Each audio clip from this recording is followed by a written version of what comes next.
Hello students, कैसे हैं आप? आज हम अपने माइक्रोबायोलॉजी में नेक्स्ट एक ब्रॉड ग्रुप पकड़ेंगे।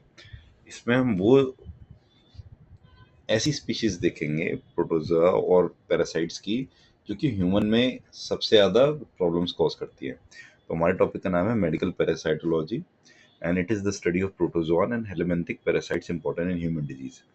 सबसे पहले ये एंथोनी वैन ल्यूबिनहॉक ने डिस्कवर किया था इन 1683 और उसने एनिमल क्यूल्स बोला था इसको।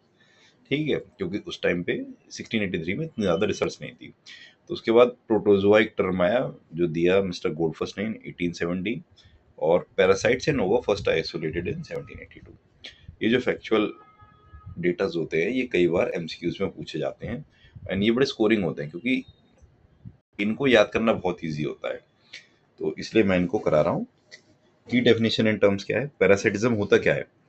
Parasites derive nourishment and shelter from host. ठीक है, सिम्बियोसिस सबको पता है, होस्ट और पैरासाइट दोनों को बेनिफिट होता है। कॉमेंसैलिज्म, यहाँ पे पैरासाइट्स को तो बेनिफिट मिलता है लेकिन होस्ट को कोई नुकसान नहीं होता, यानी वो बैक्टीरिया जो हमारे माउथ और रेस्पिरेटरी ट्रैक्ट और इन सब में रहते हैं वो खुद की ग्रोथ करते रहते हैं, हमें कोई नुकसान नहीं करते।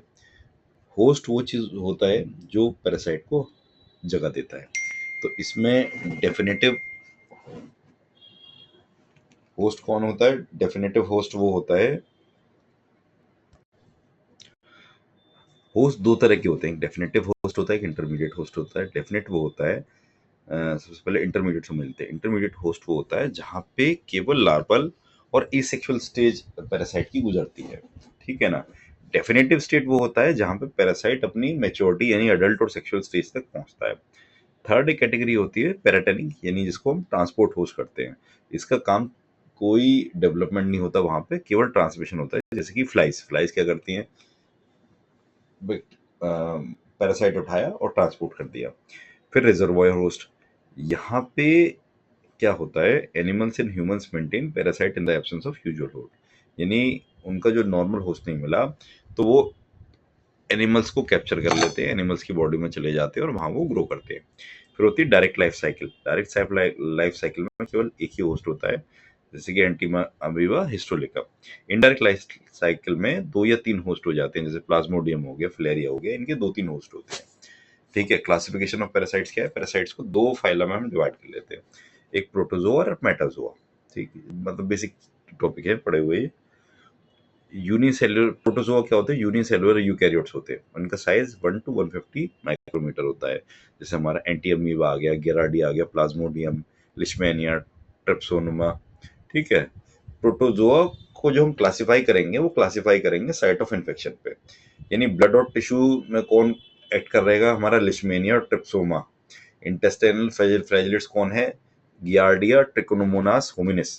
फिर ओरल फ्लैजिलेट्स कौन से हैं? ट्रिकोमोनास टेनेक्स। और जेनाइटल रीजन में कौन सा मिलता है? ट्रिकोमोनास वेजिनालिस। ठीक है, इजी है। मेटाजोआ यानी कि जिसको हम हेलमिंथ भी बोलते हैं, वो मल्टी सेलुलर वर्म्स होते हैं।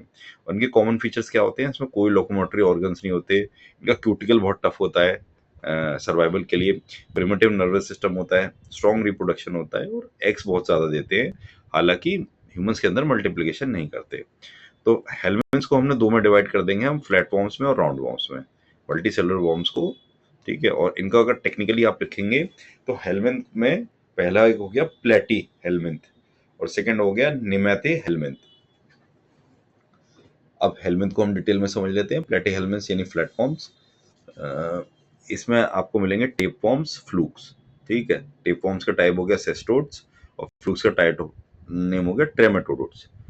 टेपवॉर्म्स क्या होते हैं? टेप लाइक होते हैं, सेगमेंटेड होगा, कोई जीआईटी नहीं होता इसमें, हर्माफ्रोडाइट्स होते हैं। एग्जाम्पल हो गया इसका टेनिया। फिर फ्लूक्स आ गए, फ्लूक्स में क्या है? लीफ लाइक मिलेगा, सकर्स होते हैं ये, और इसका इनका जीआईटी तो होता है लेकिन इनकम्प्लीट होता है।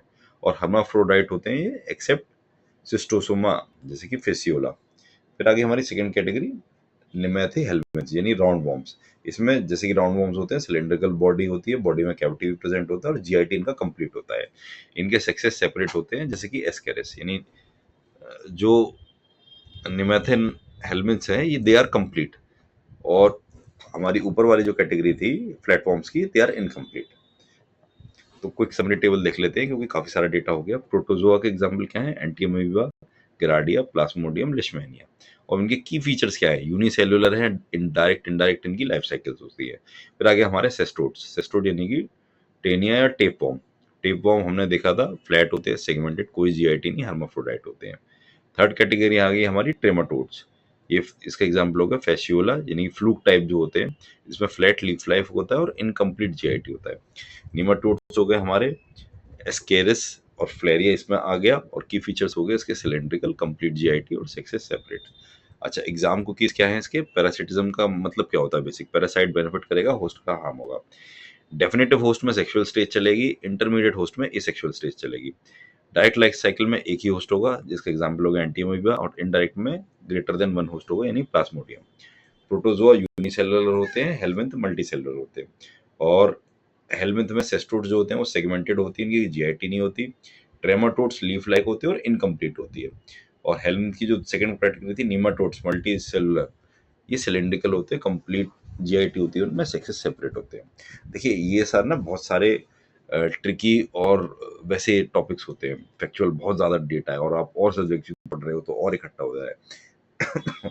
इसकी जिन लोगों ने मेरी बाकी सीरीज नहीं देखी, मैं आपको एक एग्जाम हैक दे देता हूँ।